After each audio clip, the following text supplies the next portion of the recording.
Kamusta sa lahat? Maligayang pagdating sa aking channel. Muli akong kasama mo sa isang magandang video. Ngayon ay ibabahagi ko sa iyo ang video ng Ken Yaman at Ozgay Girl. Sinabi ni Yaman na ang kanyang dating co-star at dating kasintahan na si Ozgay Girl ay nakiusap sa kanya na makipagkasundo.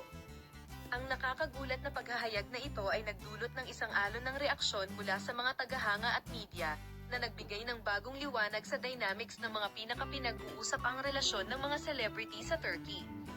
Naakit ni Yaman at Ozgay Girl ang madla sa kanilang hindi mapaglabanan na chemistry sa unang pagkakataon sa set ng hit TV series na Bay Falls. Ang kanilang on-screen na pag-iibigan ay mabilis na umusbong sa isang tunay na relasyon, na ikinatuwa ng kanilang mga tagahanga. Ang mga pampublikong pagpapakita ng pagmamahal at mga post sa social media ng mag-asawa ay nagbunsod ng malawakang haka-haka at kasabikan, ngunit habang dumarami ang mga pulse areas na ito, tumaas din ang pagsisiyasat ng kanilang relasyon. Sa kabila ng tila perpektong duo, ang relasyon ni Ken Yaman at Ozgay Girl ay nahaharap sa maraming paghihirap. Ang mahihirap na karera, panlipunang panggigipit at mga personal na pagkakaiba ay humantong sa kanilang paghihiwalay, at ang mga tagahanga ay naging malungkot at sabik sa anumang balita ng sitwasyon ng mag-asawa. Napag-usapan ba ni Yaman ang kanyang nakaraan kasama si Ozgay Girl sa isang hindi inaasahang taos-pusong paraan sa isang panayam kamakailan?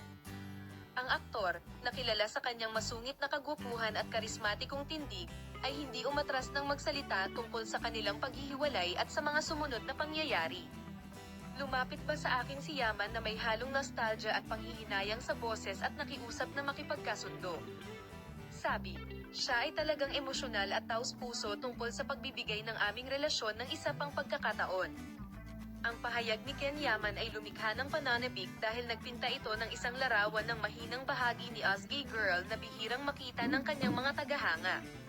Kilala sa kanyang malakas at malayang personalidad, ang kahilingan ni Ozgay Girl para sa emosyonal na pagkakasundo ay nagpapakita ng lalim ng kanyang damdamin at ang pagiging komplikado ng kanyang mga relasyon. Salamat sa panonood ng video na ito. Paalam. Makita ka sa mga bagong video.